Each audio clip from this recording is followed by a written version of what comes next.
Well, hello everybody and welcome to today's webinar, Finding the Balance Between Food Safety and Sustainability. I'm going to be your moderator. I'm Adrienne Bloom, the editorial director of Food Safety Magazine, and this is actually the 10th webinar in the Food Leadership Series brought to you by Food Safety Magazine, and it is sponsored by LRQA. So I want to thank you for joining us today. So the Food Leadership Series brings together some of the food industry's leading figures to showcase their expertise and analysis.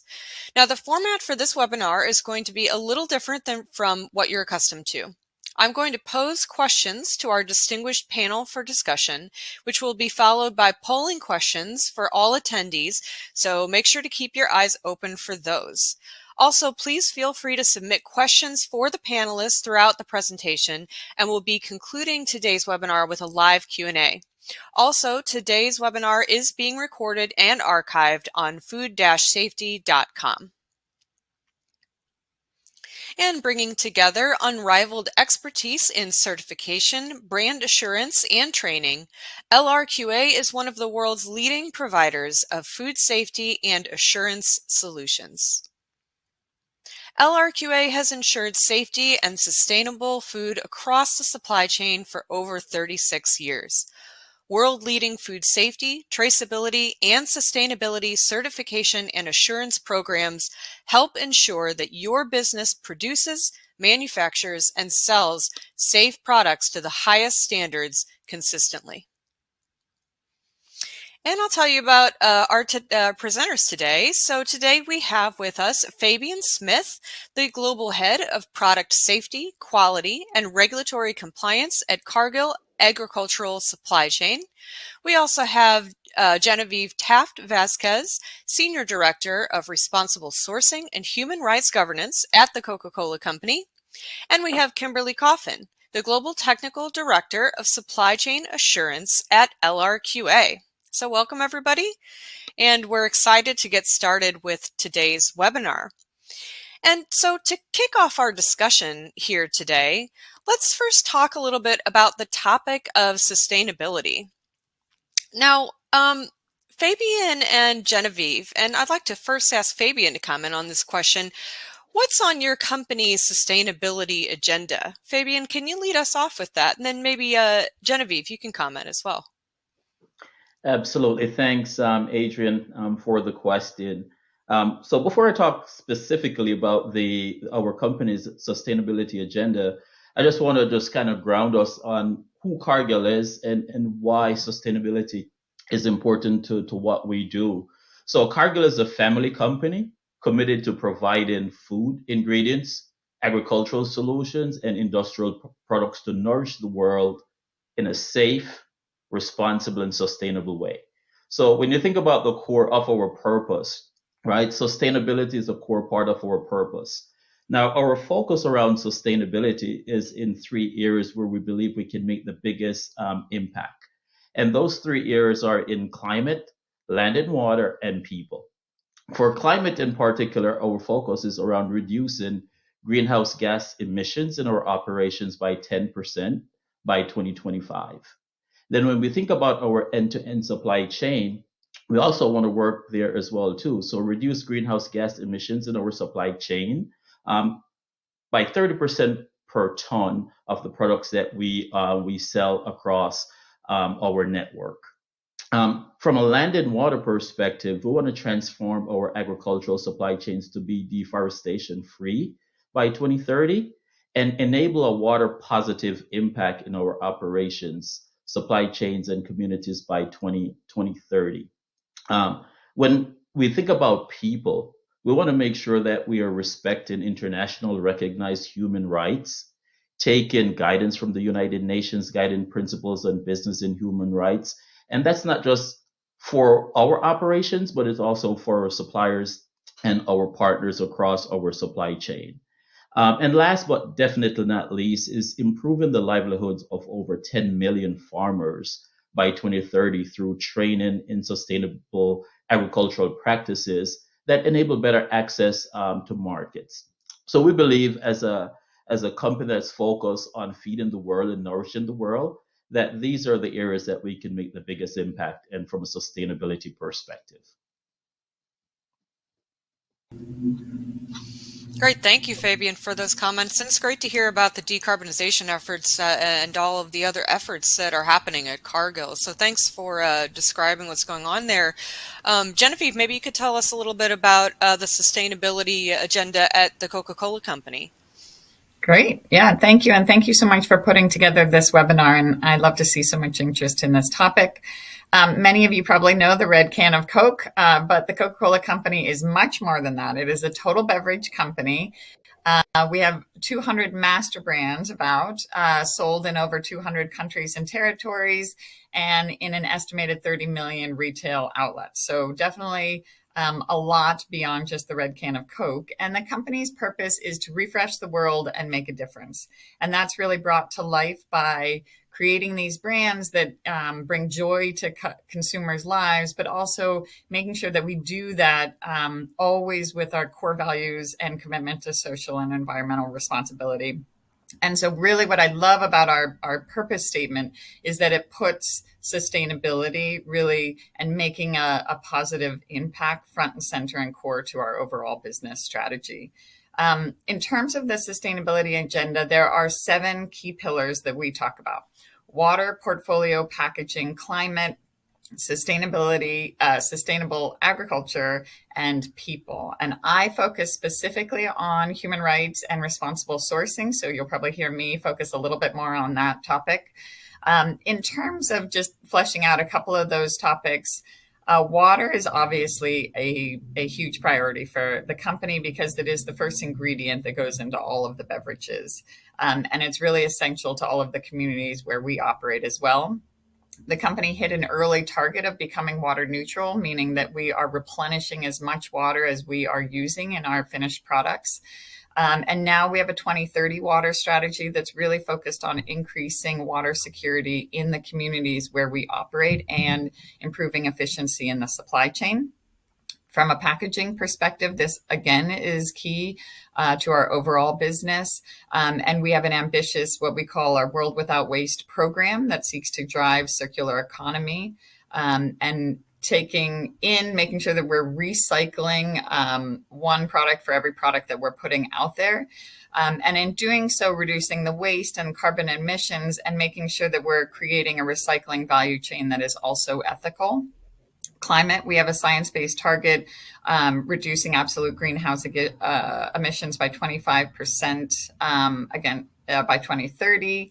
And then I just want to focus again on human rights. We are really focused on respecting human rights and ensuring that all of our employees and anyone who touches our products feels respected and incorporated into our overall vision. We have a new framework that's called Real Impact that is shifting from just a compliance and do no harm perspective to really how do we drive a positive impact as well. So a lot of topics to touch on, and really that we focus on the highest priority sustainability topics in conjunction with our NGO partners, and how do we drive sustainability as well as driving business growth.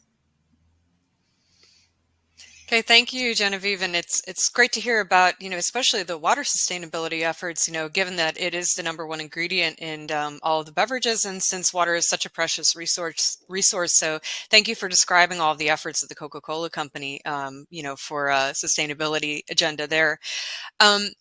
Now, another thing we'd like to talk about is how we achieve these ESG commitments and sustainability goals. And we'd like to talk about what are the key drivers for your company's ESG commitments. And do these drivers offer any challenges to meeting all of your stakeholders' expectations? Now, for this question, Genevieve, maybe you could lead us off on this, and then Fabian, you could comment as well. Yeah, I think when we talk about our key drivers, so first and foremost, I like to think that it's about doing the right thing. And I have been with our company for over a decade, and what I really appreciate is that it is a global network of people who want to do the right thing. And so that I like to name as being first and foremost as key in terms of driving our sustainability agenda and commitments. From a business perspective, What I have seen since I've been in this space is that it has shifted from a nice to have agenda to a must have agenda. And it really, that's in terms of driving that long term business continuity. The Coca-Cola company has been around for over 135 years. And, if the company wants to be around for another 135 plus years, I think driving those sustainable solutions is key to building that resiliency into our business model to meet kind of current and future challenges. You mentioned stakeholders, which I think is really important because as all companies, like we have a lot of stakeholders and a lot of a diverse set of stakeholders.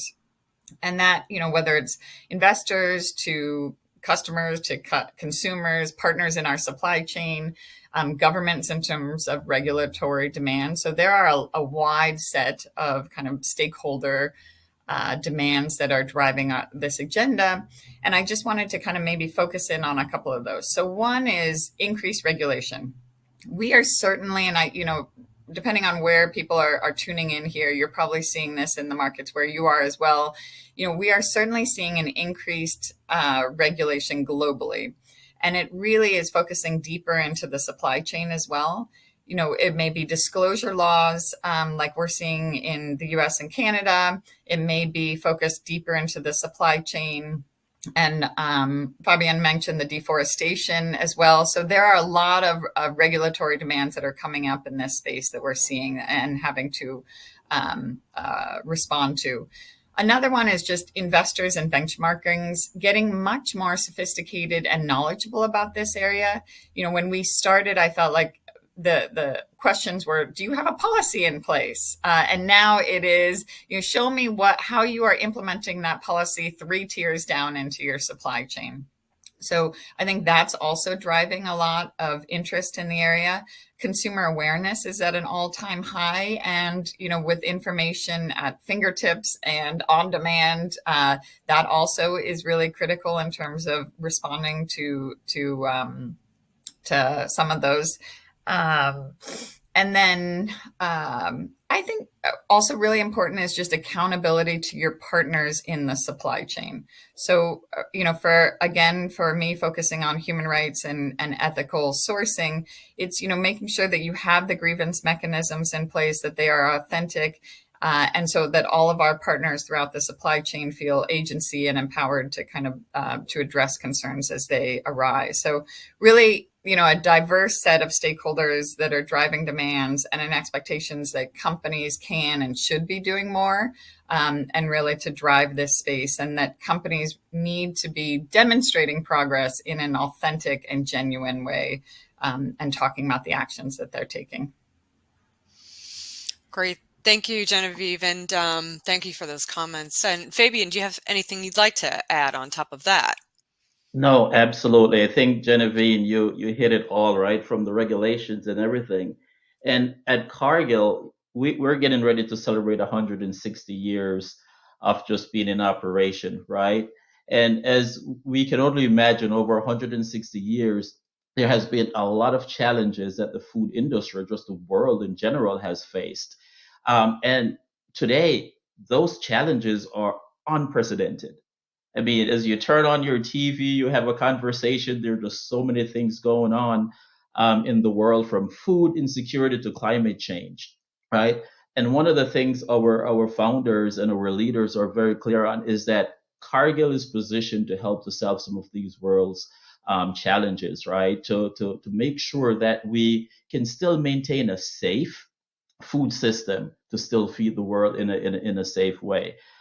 So as Genevieve mentioned, from regulations, we're seeing that coming out as different nations, different entities may be looking at how do they regulate certain things that may not even be fully understood, right? What is the impact on the end consumer? What is the impact on the climate, on our earth, right? So those are the things that's driving us, because we know that in order for us just to support our customers' ambitions, to be good partners in the communities in which we operate, we need to do something. So those are some of the big drivers that's shaping our focus in our areas that we're focused on around people, climate, land, and water.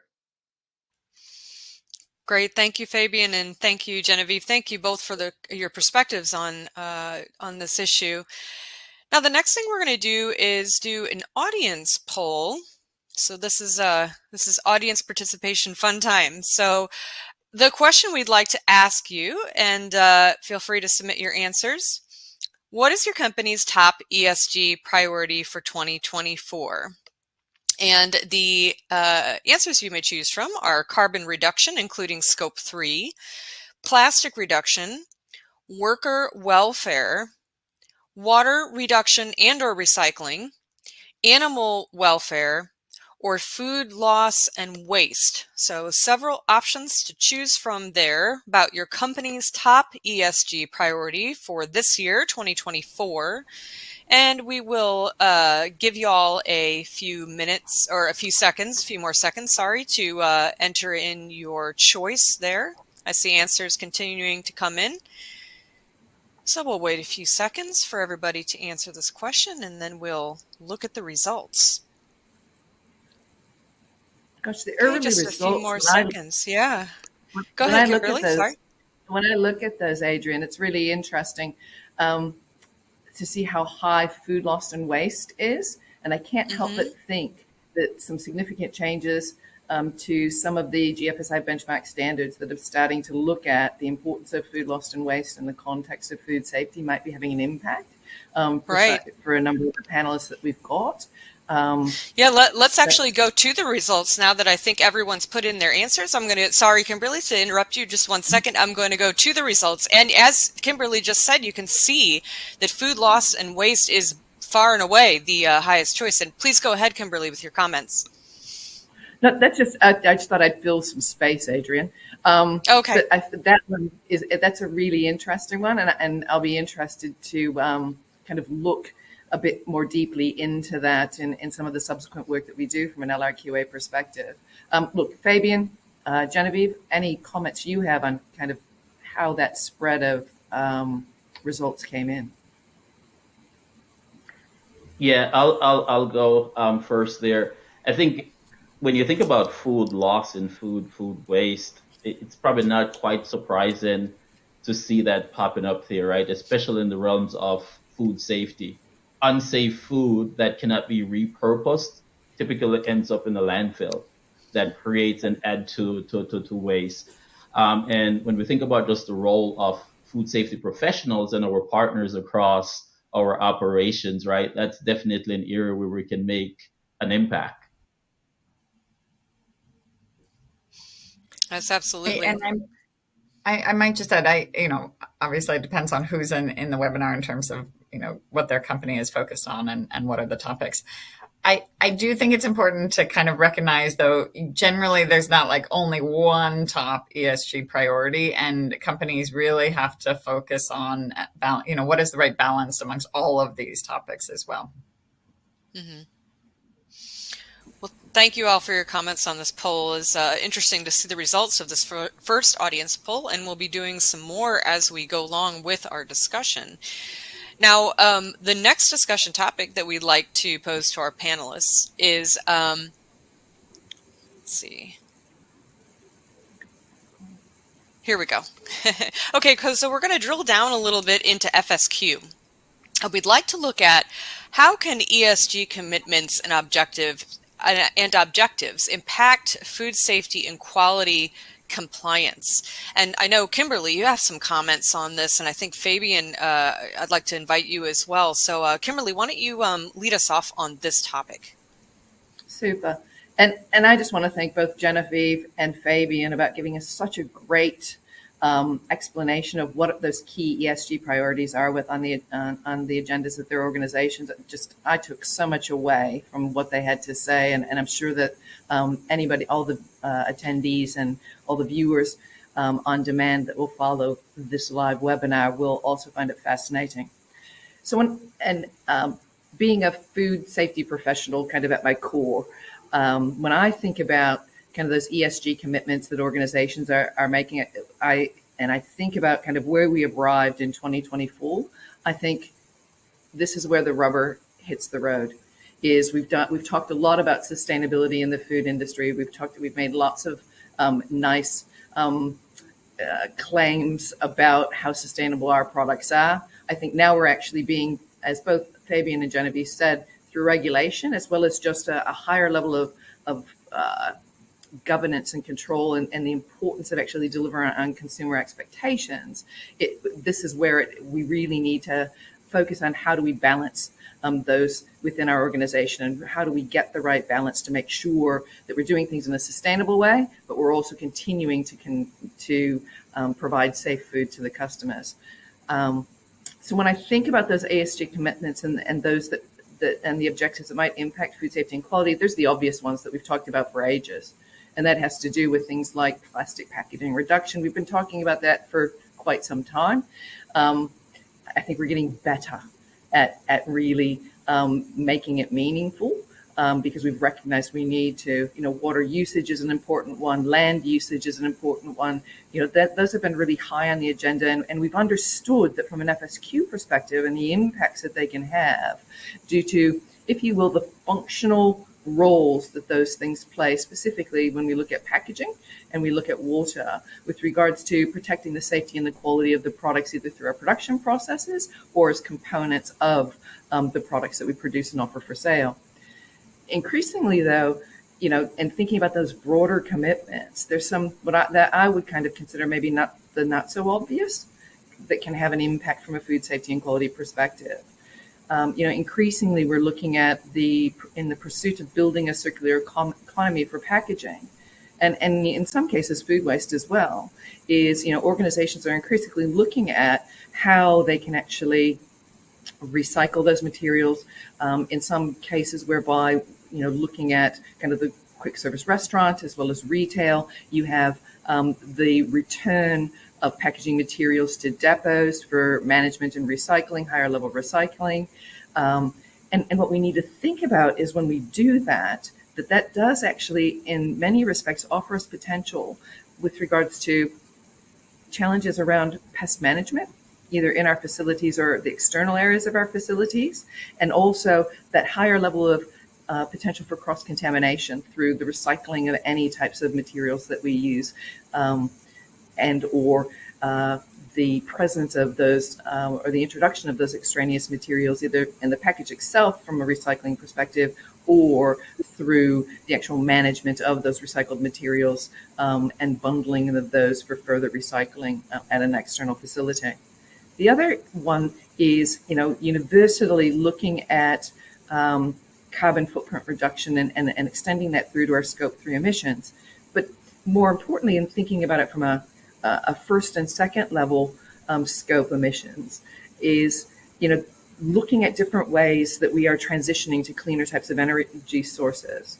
And as we make those transitions and we change our operations, or we change the way that we and how we handle product through the distribution network, we need to be acutely aware of, and we need to really think about the efficiencies of those alternative energy sources, and think about, in that move to cleaner energy, are we able to, for example, continue to maintain the level of cold chain integrity that we need to from a perishable product perspective. So there's just a couple examples I think of, not really the obvious, if you will, impacts that some of those are trying to meet those objectives and really delivering on those commitments.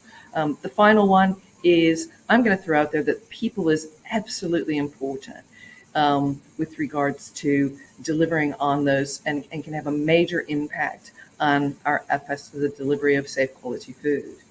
And people within our organization from a food safety culture perspective, but also across our supply chains. And I want to actually throw out there, and we can discuss it a bit further in a minute, is the real impact, if you will, of worker welfare issues that are actually identified across our supply chains, and what impacts that can bring to us from a broader food safety and quality perspective. Great, thank you, Kimberly. Great examples and great questions too that you raised. Fabian, would you like to add on some comments to that? Yeah, two points I want to add to what Kimberly already stated, right? And maybe just in general terms, focus on ESG commitments can have a very positive impact in food safety and quality compliance, without a doubt. There are common practices around just doing the right thing that really intersect with each other. Having responsible supply chains is a key part of ensuring culture, the culture of doing the right thing. Good management practices and management principles are really key to deliver against sustainability goals, but then also complement and accelerate our food safety goals as well. Now, the second point I want to make is yes, and all of that needs to be done with great partnership, right? Very, very good partnership. And we'll talk maybe later about what that looks like. Now, if we're not partnering well to do this work between ESG and food safety and quality organizations, then we could run into problems, right? For example, if we're looking at crop rotation for farmers, right? For a way for them to maximize their income, maximize the usage of their land, we could potentially introduce allergen crops into the field that we pick up during harvesting that could have a negative impact on food safety, right? So really working across our various teams and making sure that we're aligned at how we work, we can achieve goals of sustainability and also drive also food safety quality compliance. So definitely positive, but the real call out that I just wanted to share with this panel here and with our audience is that it will really require good collaboration with the right subject matter expert to ensure that we can deliver it in a sustainable way. Great. Thank you, Fabian. And thank you both for your comments. Now, another thing we want to do is talk about finding a balance. And the next discussion topic we want to address is what can companies do to manage what can be competing priorities, ensuring no risk impact to food safety while meeting ESG stakeholder needs. Kimberly, maybe you can lead us off on this one again, and then maybe Genevieve, you can share some perspectives after that. Great. Thanks for that, Adrian. And I'm going to keep this fairly short because I think we talked a lot about where we can have those impacts. And in thinking about this particular question, it was, and thinking about how I wanted to actually speak to it is probably raise the fact that it's not so much about what we can do or what companies can do, but how we do it.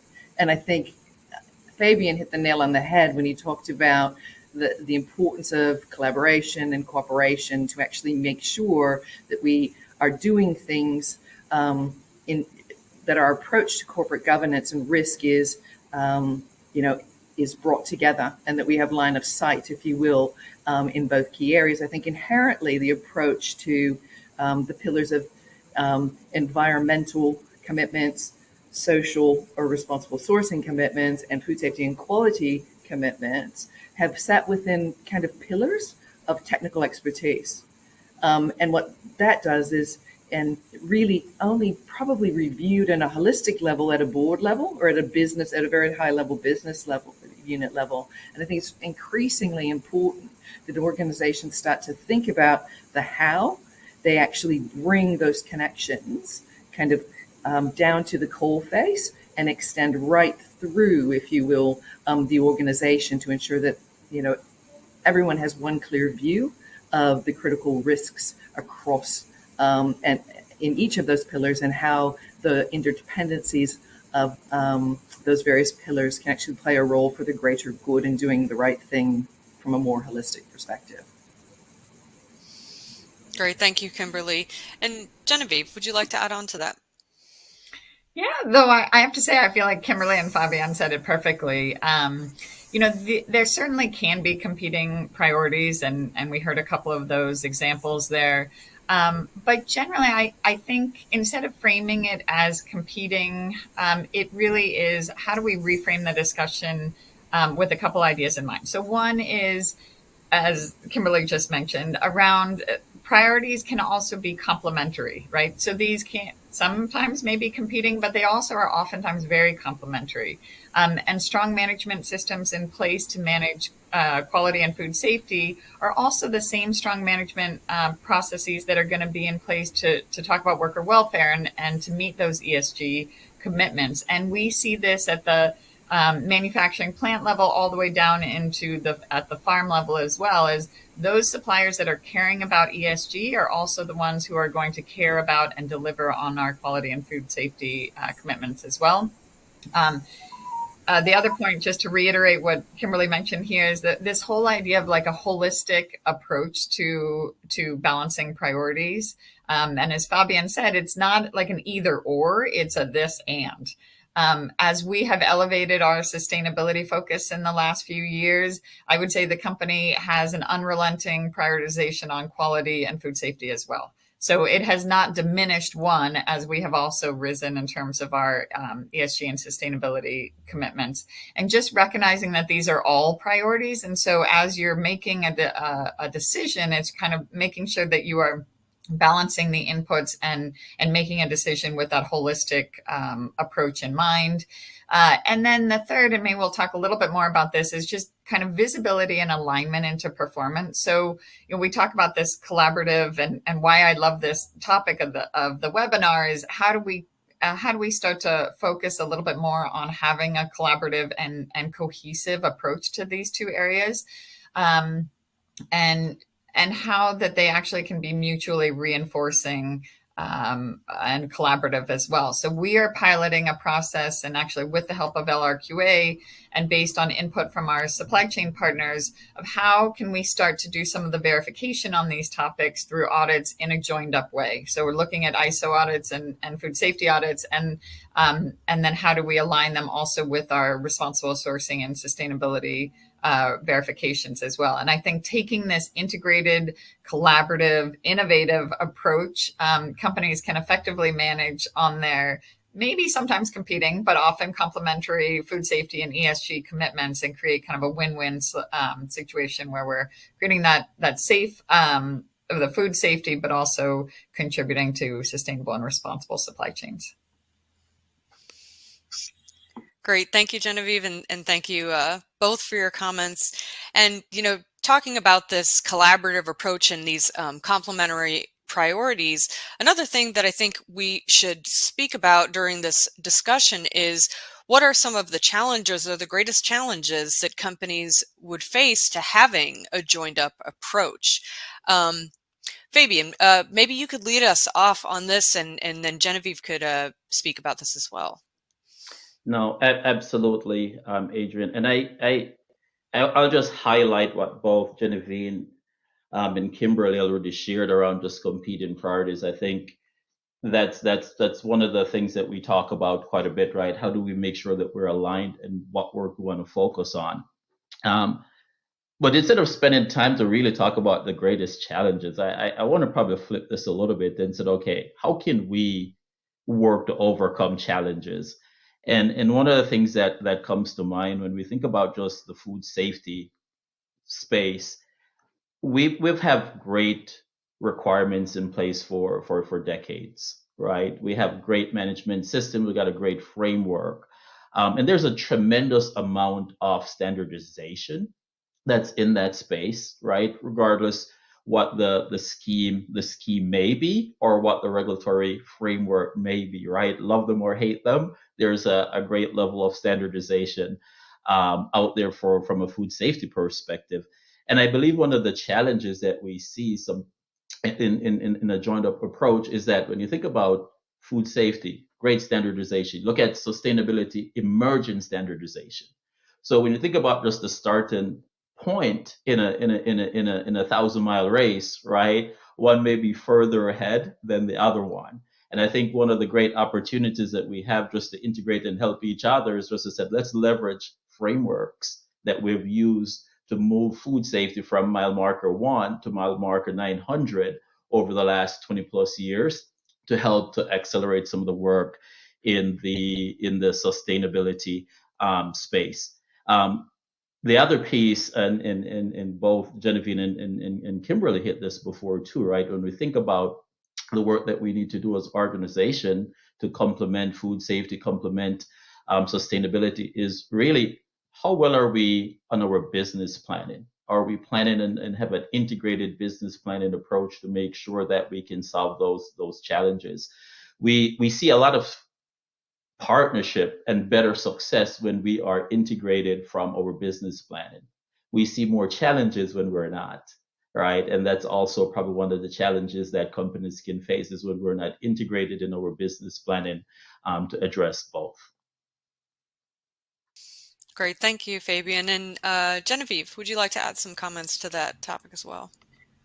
Well, I love that idea of kind of integrating with the business planning. And I do really think that traditionally companies have kind of built up programs in a siloed manner. And so it really is kind of how do we break down some of those silos and work in a more collaborative manner.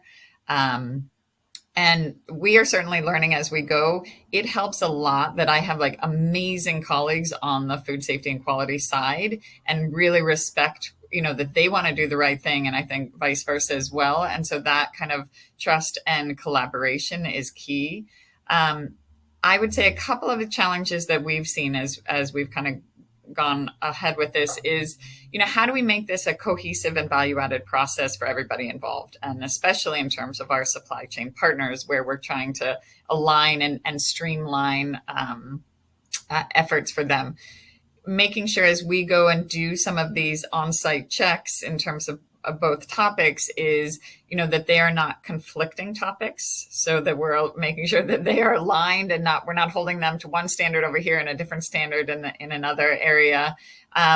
Just the logistics from, let's say, an LRQA perspective of, the people who are going to go out and do quality or food safety or whatever it is may not be the same people who are going to be checking on our ESG commitments.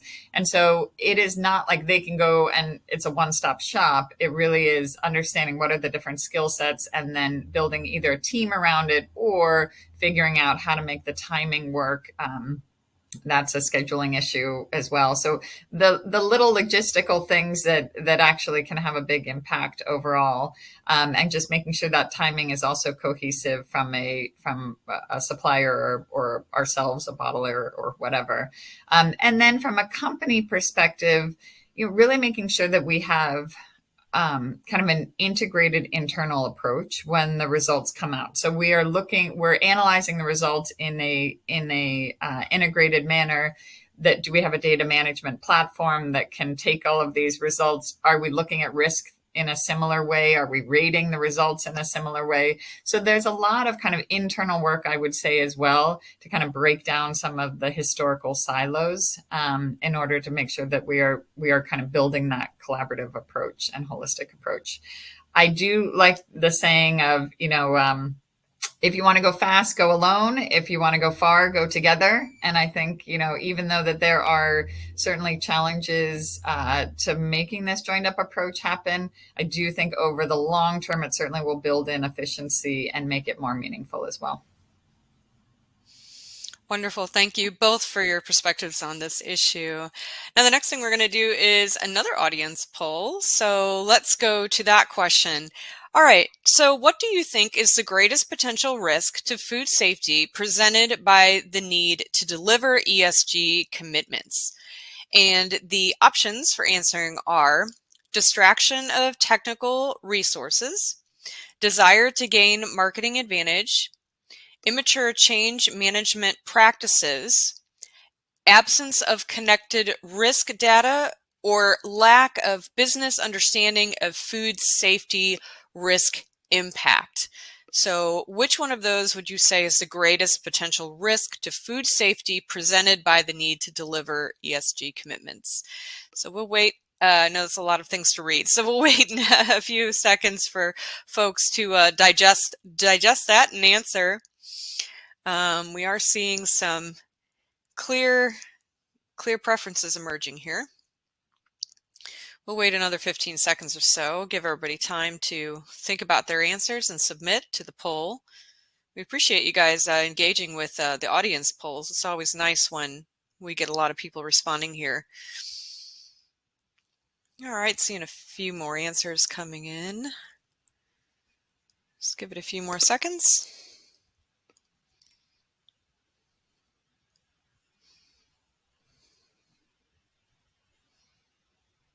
Still seeing a few answers coming in, so we'll give you guys a few more seconds here.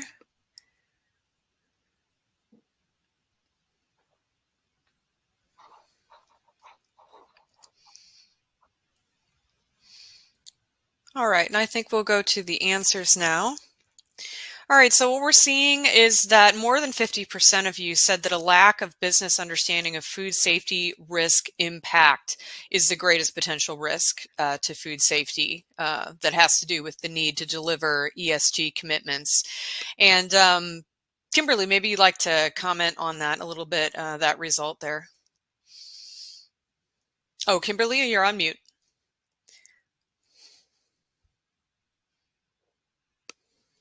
I was being a good speaker and keeping myself on mute. I think we're going to get to that one. I've got a couple of things to say probably in the next question. I find that with all the focus on food safety culture, that's a really interesting significant response difference with regards to that lack of understanding across food safety. So. Okay. Great. So I think what we'll do next, in the interest of time, is we'll go to the next discussion topic, because I know we're probably going to integrate some of the responses to this question in our next discussion topic. Excuse me. So the next thing we're going to talk about is, where do commonalities and overlaps exist in delivering strategic objectives for FSQ and sustainability? And Kimberly, since I know you had a few comments on this, why don't you lead us off here? And then maybe Fabian has some things to say about this as well. Sure. When I think about the commonalities and where those overlaps exist and where we can actually leverage, so we've already talked a lot about the importance of collaboration and really kind of driving, if you will, the agenda forward and managing the impact, if you will, of ESG commitments and balance that against the impacts to food safety and quality. But there's kind of three key areas when I think about where there's real common, if you almost deliverables, where we need to actually deliver, or we need the same, if you will, parameters for us to really be able to deliver against our objectives. One is that fundamentally everything is based on risk identification, assessment, and monitoring, some form of monitoring with regards to how we're doing as a business, how we're actually meeting and we're actually managing those risks that we've identified. The second piece is for us to be successful in what we do is we must have truly end-to-end supply chain transparency. It's essential for us to actually be able to deliver against any of those objectives or any of those commitments that we've made. And I think people are the fundamental root of everything that we do. And when I say that, the lack of food safety and understanding and what I found remarkable about what that is, as an industry, we've been really focused on food safety culture. And if I could be critical, if you will, of many of the things that we do from a food safety culture perspective, is we tend to be really focused top to bottom from a vertical perspective. And the companies that do really well from a food safety culture perspective is the ones that also spend as much time engaging along the horizontal within our operation. And it is imperative that we focus as much on that horizontal integration and understanding of food safety from a culture perspective as the top to bottom. Great. Thank you, Kimberly. And Fabian, did you have anything you wanted to add to this? Yeah, I will definitely echo what you said, Kimberly, around just culture, right? It is so important when we think about just commonalities across our focus. It really goes back to the people, right? In Cargill, we have over 160,000 plus employees, and really what you're saying there, Kimberly, it's not just the food safety team within Cargill that we need to focus our culture around. It's the entire organization, and it's not just a food safety and quality culture. It's a Cargill culture that includes now sustainability in these initiatives that we're working on. And I think that's one area where we can really make tremendous headway as we think about working together in this area, right? And then, taking it from internal to say, okay, how do we work with our partners, right? And the upstream of our supply chain and downstream of our supply chain as well. So I think culture, Kimberly, thanks for bringing that up. It's a key element around what we can leverage, because many of our organizations have strong culture at certain levels, right? And how do we make it become a more of a company wide thing, and ultimately a supply chain thing that's not just company to within our organization, but from company to company? What shared values we have that we can build on to accelerate our work together? Great. Thank you, Fabian, and thank you both for your comments. Culture is certainly a very important topic, and we'll continue to discuss that. Now let's move to our next discussion topic, actually our last discussion topic for the webinar today.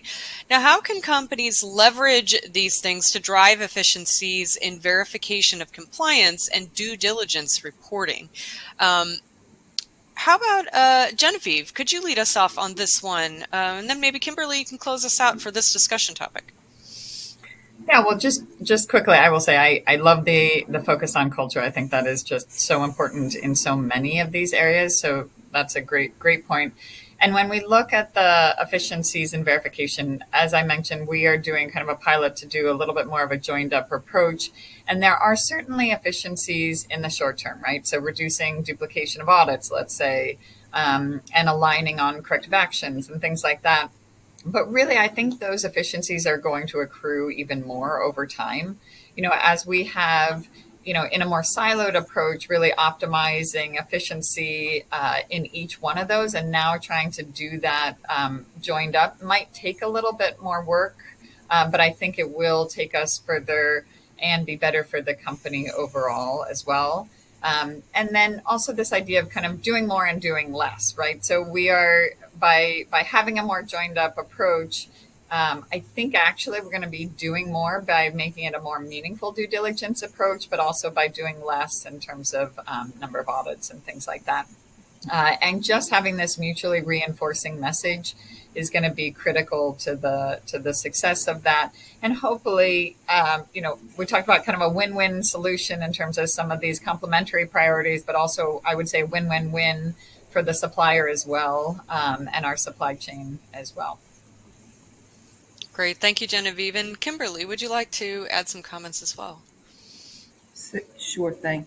And Genevieve, I couldn't agree more with regards to, I think we've come to a place where we understand that we need to evolve kind of historically the way that we've looked at our principal means of verification through the audit process or through the assessment process. I think, especially in the food industry, because we've been always so regulatory focused and inspection focused. I mean, even dating back to when, the very beginning of the industry, we know that we need to do things. We rely on inspection to help us actually demonstrate the compliance and verify compliance. That's expanded into independent verification of systems and procedures. And as we've started to look at additional risk areas or different additional areas that we want to, as a business, be able to demonstrate that we're doing the right thing, what we've done is especially in the food industry, we relied on and looked at, okay, what is the standard that we need to develop to actually manage our social risks? What are the standards that we need to, develop, we need to implement to manage our environmental risk? And as such, we've, historically kind of gone through and we've done this various, if you will, systems to satisfy specific risk areas that do have some common elements associated with them, and we will get better. And I love the fact that we're at the start of this journey to look at kind of how can we evolve it, how can we actually do more with less, and still actually be able to give us the confidence, if you will, from a verification of compliance perspective through that audit or that assessment process. But I think the real game changer is going to be moving forward is looking at risk data and actually pulling together and better understanding what various indicators in the types of data that we are able to procure, to gather with regards to the outcomes of audits, the outcomes of surveys, through various other verification mechanisms with regards to monitoring activities we might do within our supply chains, and not look at that risk data in silos, but look at it very much from a holistic perspective, not perhaps in the whole screen of one screen and looking at it, but being able to look at where heightened areas of risk.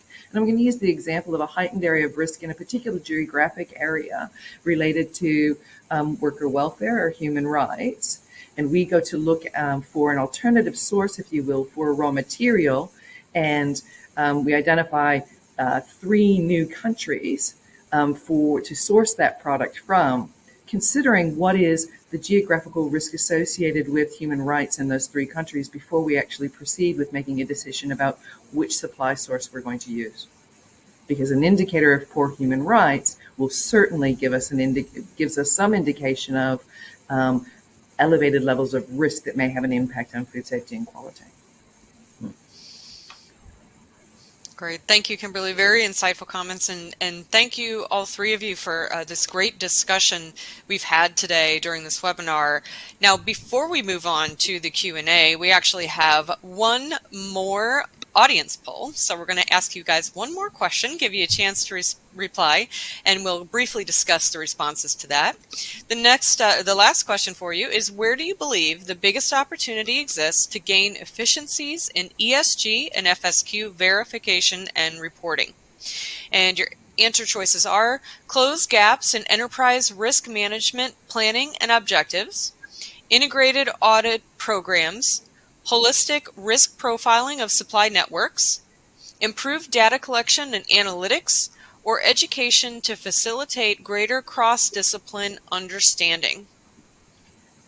So asking about the biggest opportunities to gain efficiencies in ESG and FSQ verification and reporting.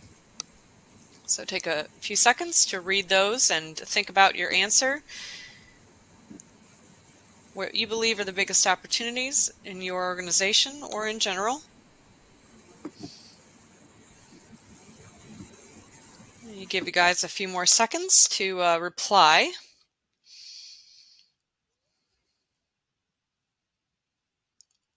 Looks like we've got some responses still coming in.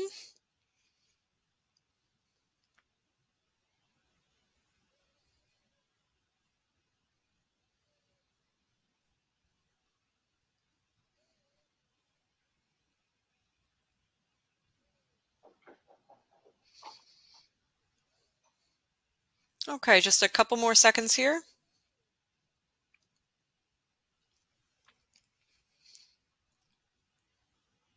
Okay, looks like we've got the majority of our responses, and it looks like most people selected education to facilitate greater cross-discipline understanding. So that's interesting.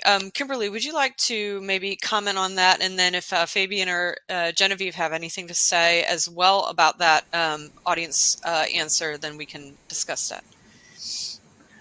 Look, I think it probably piggybacks fairly closely to the previous poll. It is about having common understandings, both from a food safety perspective, but I think also having a common understanding with regards to those other risk factors and the other areas of risk that the business is trying to manage, and how that actually all comes together for one kind of clear view with regards to protecting the brand and the reputation, as well as protecting the consumers. Great. Thank you, Kimberly. Anything you want to add, Genevieve or Fabian? If not, we can move on to the Q&A. No, I think it's a great reminder that it is really important to consistently make sure that we are driving that awareness across our business. And one thing that we do is that our audit team that's focused on quality and food safety has us come and present to their team on an annual basis. So that is like one, I think, important touch point, is to consistently have that cross kind of dissemination of information. And it just is, it's a good reminder that, especially as, you know, there's a lot of restructurings and a lot of change and companies are changing all the time, is to just make sure that we are always building in that, you know, the cross-pillar information sharing.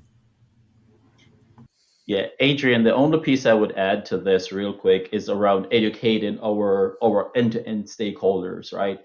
I mentioned earlier in Cargill, we're looking at training 10 million farmers. Think about when we can get farmers to understand the use of pesticides and the impact that can have on grains that ultimately gets converted into food and feed, right? And them making smart decisions because now they're educated, right, around the true risk around that. That's significant game changer in the food safety compliance space. So I really, really like how the audience here kind of called out education. I would take it beyond just our organization. It's very, very important, but there's also folks in other parts of our supply chain that we also need to work in partnership with, NGOs and other entities to also educate. Great. Thank you all for your comments on the results of that poll. And now let's move on to the Q&A. And we have a few minutes, and I think we might take a few extra minutes over the top of the hour to do this so that we can get to some of these great questions that have come in. I'd like to dive right in, and I'm going to throw out a question that any one of the three of you can answer. It's a great question, and I'm really curious to hear your answers. So given that food safety is considered by many as a non-competitive issue, what are our panelists' thoughts regarding sustainability being considered as a non-competitive issue in which learnings and best practices are openly shared?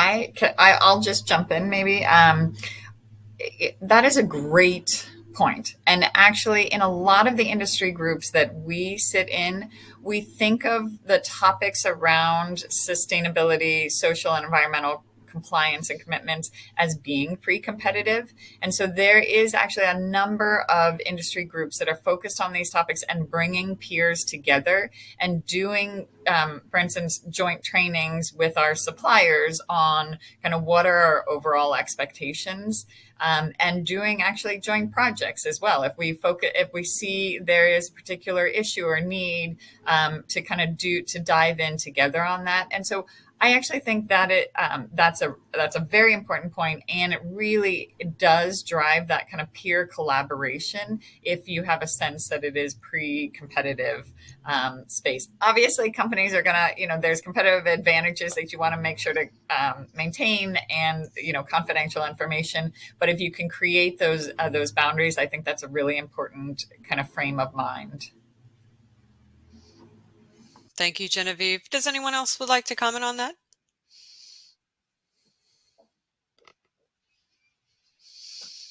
Okay, we can move on to another question. Let's see. All right. I think it's brilliant that collaboration plays a key role in bringing the balance. Other than audits, do you think that there's any other business strategy that could help bring the balance? And how can we get everyone to understand the food safety risk impact in a company? Yeah, so anyone who would like to address that question, please go ahead. Yeah, if I'm hearing the question correctly, it's other than audits, how can we bring the importance of food safety and quality compliance in an organization?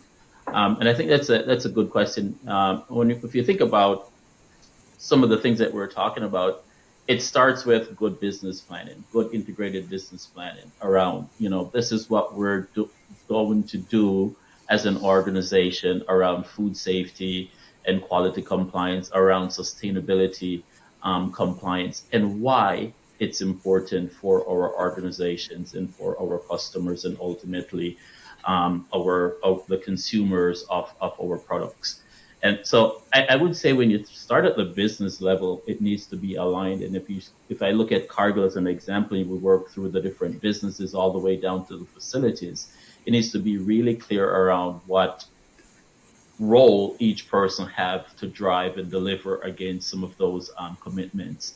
And we also talk a little bit about culture. What is our cultural framework? What are the key elements within our organizations? What are organization behaviors and values that support those?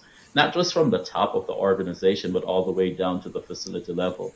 We have to make sure that we're very clear and communicate and make it meaningful for the person who's doing the work all the way down to the plant floor level. Great. Thank you, Fabian. Anybody else want to comment on that? Okay.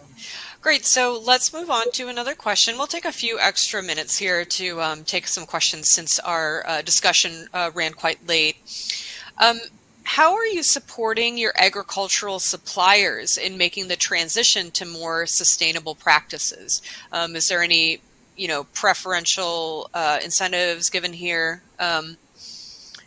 Any comment on that from Fabian or Genevieve? Do you want to go, Genevieve, first, or you want me to go first? You're closer to the agriculture space, but I'll comment after you. All right. No, so it's a work in progress, right? We in Cargill, we have many programs in which we work with our farmers as we educate them. We have a tremendous of work that we do in our beef business, in our crop input business, where we're educating our farmers around good practices, and at times we do incentivize them based on the different programs that we have to ensure that our farmers understand and can execute the requirements that we have. When I look at things like our responsible source palm oil business, that's an area where we have suppliers who are certified to say that they are able to provide responsible source palm oil into our facilities and ultimately across the supply chain. So there's a variety of different programs that our teams work with the farmers specifically around. It varies in different geographies in different countries, but overall, we have a team that's definitely focused on ensuring that farmers are trained, and when they're able to meet certain criteria, that they are rewarded for such. Thank you, Fabian. And Genevieve, would you like to add to that? Well, I'll just echo a little bit of that as well. So generally speaking, we as a Coca-Cola company are not procuring directly the agricultural commodities at the farm level. It's mainly through kind of suppliers. But obviously, agriculture and sustainable agriculture is really critical to our overall sustainability, meeting our sustainability targets. So with that in mind, we have, 12 priority commodities that we have identified. And those commodities then we focus on trying to move them up what we would call kind of a continuous improvement model, ultimately, hopefully, to getting certified. And that is part of our overall procurement strategy, is making sure that we are increasing the amount of certified sustainable agriculture that we are procuring on an annual basis.